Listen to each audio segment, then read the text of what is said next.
Next topic है वो है पीरियोडिसिटी इन इलेक्ट्रोनेगेटिविटी। तो सबसे पहले बात करते हैं इलेक्ट्रोनेगेटिविटी होती क्या है। तो कोई भी एटम, जैसे ये दो एटम है, ये कोवेलेंट बॉन्ड से बाइंडेड है, इसमें दो इलेक्ट्रॉन प्रेजेंट है। तो कोई भी एटम की, जैसे बी मान लो या ए मान लो, कोई भी एटम की वो कैपेसिटी जिसकी वजह से वो कोवेलेंट बॉन्ड के इलेक्ट्रॉन पेयर्स को अपनी तरफ अट्रैक्ट करता है, उसे हम क्या बोलते हैं, इलेक्ट्रोनेगेटिविटी। तो किसी भी एटम की कोवेलेंट बॉन्ड के इलेक्ट्रॉन पेयर्स को अपनी तरफ अट्रैक्ट करने की कैपेसिटी को हम बोलते हैं इलेक्ट्रोनेगेटिविटी। जिसकी इलेक्ट्रोनेगेटिविटी ज़्यादा होती है वो ही बॉन्ड के इलेक्ट्रॉन्स को अपनी तरफ अट्रैक्ट कर लेता है। जैसे बी की इलेक्ट्रोनेगेटिविटी ए से ज़्यादा है तो बी क्या करेगा, बॉन्ड के इलेक्ट्रॉन्स को अपनी तरफ अट्रैक्ट कर लेगा, और बी पे क्या आ जाएगा, नेगेटिव चार्ज, और ए पे क्या आ जाएगा, पॉजिटिव चार्ज। क्योंकि इलेक्ट्रॉन को गेन करेगा तो एनायन बनाएगा।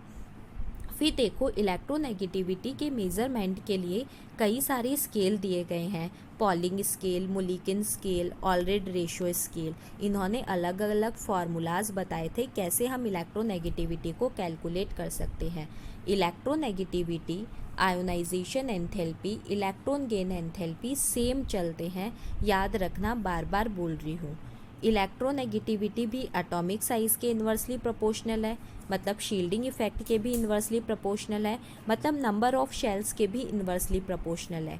यानी टॉप से बॉटम की तरफ मूव करने पे क्या होती जाएगी, डिक्रीज, और लेफ़्ट टू राइट मूव करने पे क्या होती जाएगी, इंक्रीज होती जाएगी। क्योंकि left to right effective nuclear charge बढ़ता है और top to bottom effective nuclear charge कम होता है, और एटॉमिक साइज़ टॉप से बॉटम की तरफ बढ़ती है, शील्डिंग इफेक्ट भी टॉप से बॉटम बढ़ता है, और लेफ़्ट टू राइट जाने पे क्या होता है, कम होता है।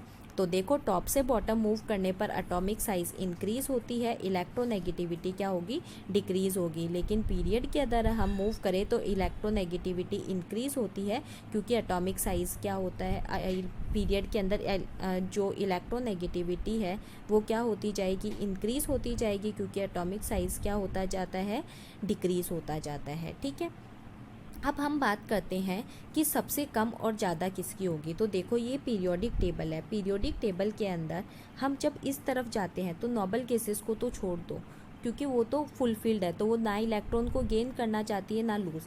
तो सबसे पहले कौन आएगा, इधर फ्लोरीन, क्लोरीन, और इस तरफ जब हम जाएं तो हमारे पास कौन आएगा, hydrogen, lithium, sodium, potassium, rubidium, यही आएंगे।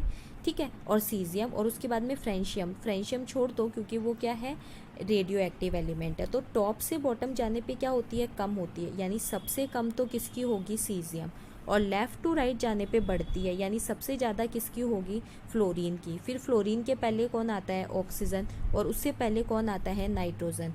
तो आपको ये ऑर्डर जो है वो याद रखना है, फोन, FON, फोन। तो फोन मतलब फ्लोरीन सबसे ज़्यादा, फिर ऑक्सीजन, और फिर नाइट्रोजन, और सबसे कम किसकी है, इधर सीजियम की सबसे कम है। ठीक है, तो ये आप, अब हम बात करते हैं इम्पॉर्टेंट फैक्ट्स ऑफ इलेक्ट्रोनेगेटिविटी।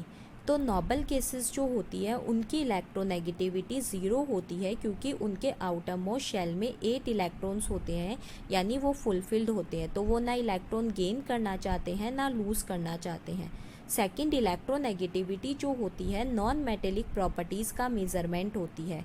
ऐसा क्यों हुआ, क्योंकि जब हम लेफ़्ट टू राइट जाते हैं तो नॉन मेटेलिक प्रॉपर्टीज़ इंक्रीज़ होती है, और टॉप से बॉटम जाने पे मेटेलिक प्रॉपर्टीज़ इंक्रीज़ होती है।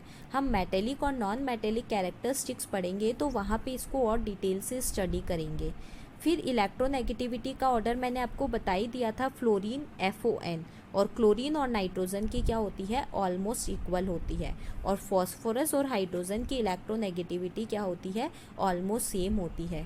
तो ये आपकी इलेक्ट्रोनेगेटिविटी है जिसमें टॉप से बॉटम डिक्रीज़ हो रही है, लेफ़्ट टू राइट इंक्रीज़ हो रही है, नोबल गैसेस की ज़ीरो होती है, नॉन मेटेलिक प्रॉपर्टीज़ का मेज़रमेंट होती है, फ्लोरीन की हाईएस्ट होती है, सीजियम की लोवेस्ट होती है, और फॉस्फोरस और हाइड्रोजन की क्या होती है, सेम होती है।